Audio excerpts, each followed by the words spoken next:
VR can be the best thing you've ever tried in sim racing, or it can be the biggest disappointment in your life. And it all depends on how you start the journey. Most people buy the wrong headset, pick the wrong sim, and spend days chasing performance that never comes. They think it's plug and play, and it's not. VR is a system, and if one part fails, everything feels broken. But once it clicks, you'll never drive on a flat screen again. In this video, I will go into every object, every concern, every pain point, every solution. Consider this as the ultimate VR beginner guide. Let's get into it. But before we get into the points, I want to show you some real footage of my video editor who went in VR for the first time. Check out this feeling you should get. Holy hell. I can actually see how long the pit straight is.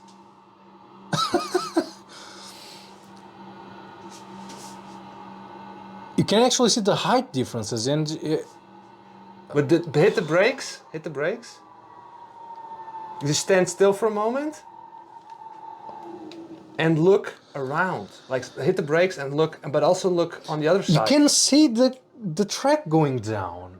Holy hell, there's like... You can see the entire... This is awesome. Now in the description I will show you my system, but take note, this video that I was recording with him, I actually dropped the resolution scale by a lot. So my 5090 was running like 40%, 30%-ish of its load. So that gives a good representation that it's not just the GPU giving him this experience. Before you even touch a headset, you need to know where the real bottleneck is in VR, and that is your system, your PC, because frames aren't free. I do think this becomes better over time.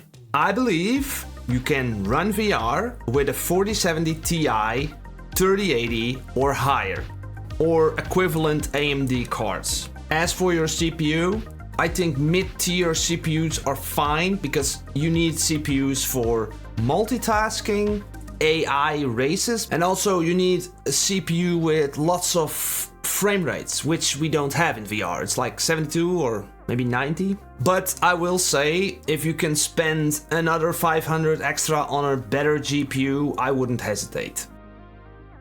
If you want to buy a VR headset, it's very easy to get lost in resolutions, specs, numbers, because you're all reading these on a sales page. But I will tell you which trade-offs you're gonna make, because you're going to make a trade-off. Some people prefer wild field of view, where others prefer sharpness. Then you have two types of tracking systems. You see these cameras? They track where my headset needs to be positioned. This is very important for VR. If my cameras track my environment and it's constantly pinged to see my position. You have two types of tracking. This is what I showed now, the in and outside tracking, but you also have the lighthouses. And lighthouses are beacons in the area which the headset refers to as its position. The upside about camera tracking is it is in the headset and you can immediately start. Lighthouses need time to set up, but what people don't say about lighthouses, if you got people running around in your room, the tracking can get distorted with lighthouses. Also, lighthouses might feel better, but is also way more expensive. Then we talk about the VR headset design. Where was it designed for? I like to think about headsets like the Quest 3. You can definitely use them for VR racing, but they are also made for everything else. And if we're talking about sim racing here, I want to have a headset that was created for this. So I think there's only two brands you can pick if you really want it for VR sim racing or maybe flight simming. As for resolution, I think resolution is important for the future as well. So if you think about high resolution, you'll never run into the point where you're bottlenecking the VR headset, because people talk about bottlenecking your CPU, bottlenecking whatever, but you can also bottleneck your headset. If you have a lower resolution and you want to push more clarity, it's gonna only create frame drops and the picture will not improve. And if you're liking this content this far, could you please hit that like button? That would really help me out. And check the links down below. There are some cool discounts, codes for Pimax headsets. And you know what the best thing about this Pimax headset is that if you don't like them, you just send them back. So try it. Now this is just a quick tier list that I made. I'm really keen on Le Mans Ultimate. I also like the Sim the most, but Automobilista looks absolutely stunning in VR. iRacing doesn't get the A for me because it does, like, although it's running really nicely in VR, especially also with maybe a little bit lower end GPU, it does feel like they could really add some better blooming, lighting and shadows effects. If we could dial that down a lot better, then it can also be up in the S. Assetto Corsa normal one, I put it on B because you got lots and lots of freaking mods before you can actually get it running, and then it's gonna be hard to find some competition to race against.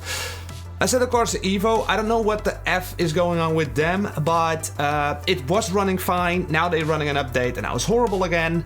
I don't know. Project Motor Racing, it's too early to tell. I will put that in the pinned comment in the future.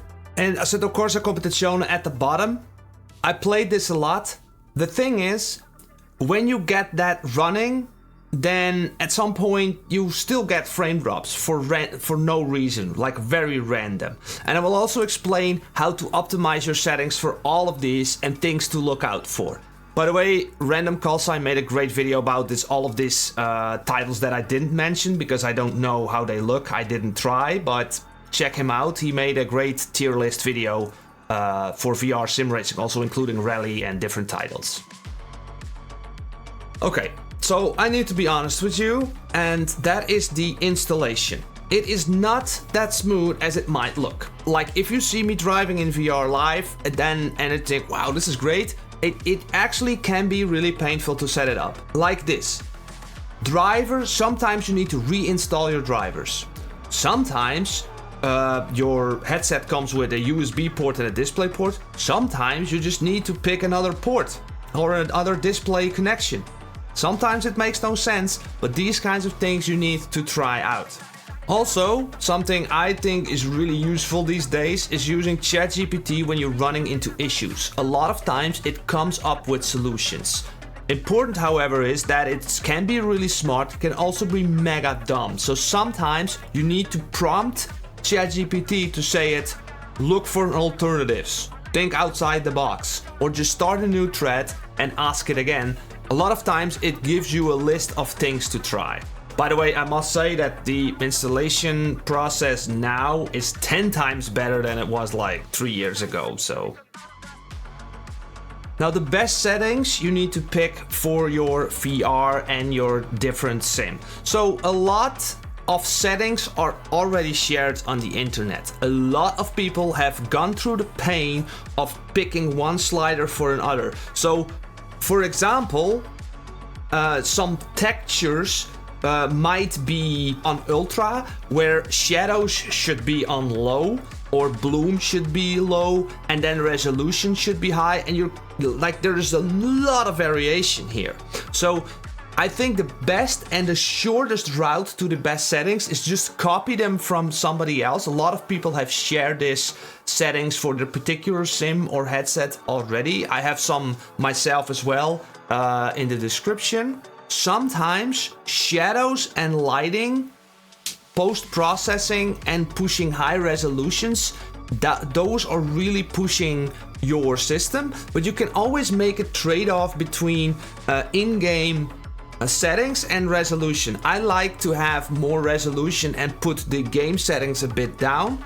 So let's say certain grandstands or clouds quality or these kinds of things, but this is also very personal.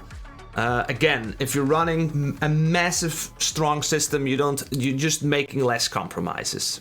Something to really look out for when you really want to fail safe your system. So you think to yourself, okay, I need that smooth frame rate. You just pick some settings, you try them out. And I really believe that if you take sunset or rain with lots of cars around, then your system needs to survive and keep the steady frame rate. That is actually the frame rate you want to go for.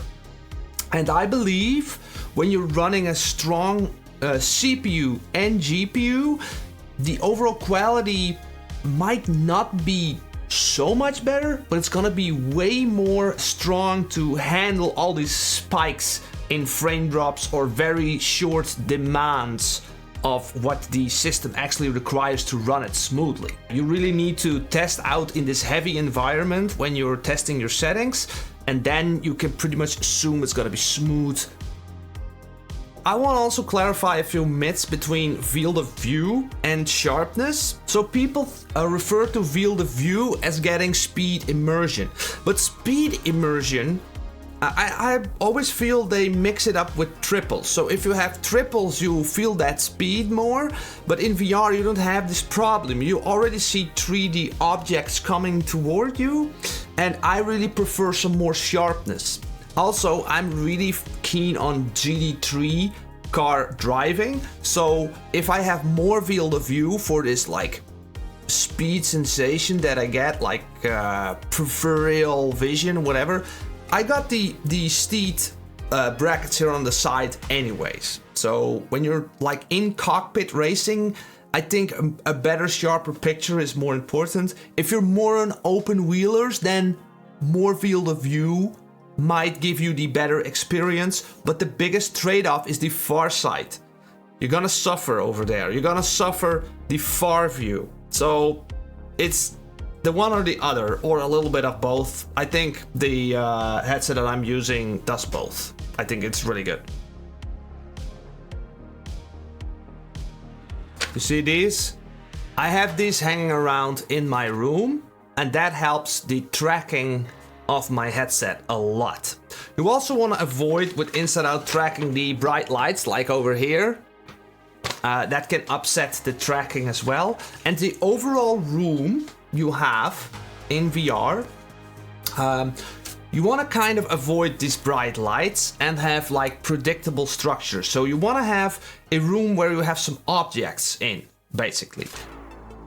Another thing nobody ever said about the room and what you need to do in VR, have a proper temperature, as in warm enough. Because in winter time, your room can get really cold, and then you put on the headset and your body heat condensates the lenses.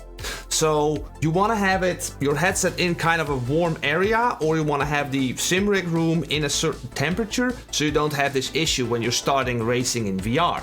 Yeah, that's all very nice, but I get sick in VR, or I don't like the comfort, or I get really sweaty. Well, I will tell you this, and I'm also not gonna sugarcoat this.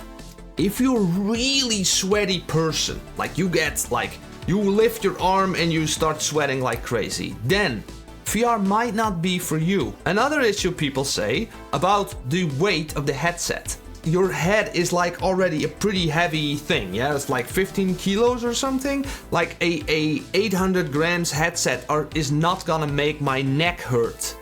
I see people, it hurts my neck, but for me, it's really hard to grasp. As for comfort in general, I get discomfort after 90 minutes. But guess what? Where I get discomfort from walking 90 minutes, I get discomfort from driving in a real car for 90 minutes. Hell, I'm getting discomfort from recording this video already for 90 minutes. So it's not really, you cannot really blame VR for 90 minutes of discomfort, because like we're people, we need to move around and change position and like vary it up a little bit. As for racing in VR for nausea, and nausea is a real thing for some people, but I will tell you now how to think about your first few laps in VR and how to adjust yourself to it more quickly.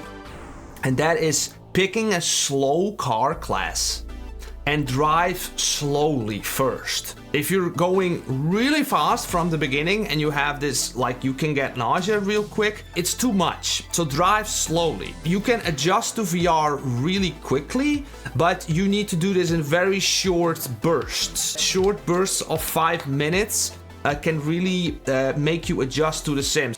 For me, when I started out VR racing for the first time, I did like short sprints of 15 minutes, and then I would really be like, wow, now I'm really getting tired, or I cannot focus anymore, or I make a lot of mistakes. Now, after a couple of, like, even after a couple of months, I can do 3 hours endurance, no issues. I think this is the biggest BS you can have on reviews on headset, and that are the audio settings. You see these ones? Just get some DMAS headsets. I like the wire because it never fails the audio, you know, if you have a wire you don't get battery or Bluetooth BS, so wired up DMAS and you're good to go. I think it's always a really horrible thing to review headsets on its audio performance. You buy the headset for the image, not for the audio. Now let's talk about something else, and that is driving in VR, but having your reality, your like normal reality available to you. So I have my mouse system over here, like here's my mouse, and I have my keyboard here. And I also have my buttons on my wheel. These buttons and all of these buttons, they feel really intuitive for me. After a few weeks of getting used to the buttons, you don't have the problem. One thing you can do, let's say you wanted to have a quick reference to your keyboard, you can make a small dot on one of the letters or on the arrows or a button you really need to press from time to time. That could really help you out, but I do a lot of this like blindly. I know, like, you know, it's like when I'm driving in VR, I'm actually turning into a blind person, but I know exactly what my surroundings are and how I navigate my streams and all that stuff. Now, if you want to know the best app you need to have when you're driving in VR and you want overlays and different screens in your VR environment, I highly recommend out this video. It's about streaming in VR, but it's also explaining how to get in overlays and like third-party screens in your environment. It's really underrated and cool video to check out. Thanks for watching.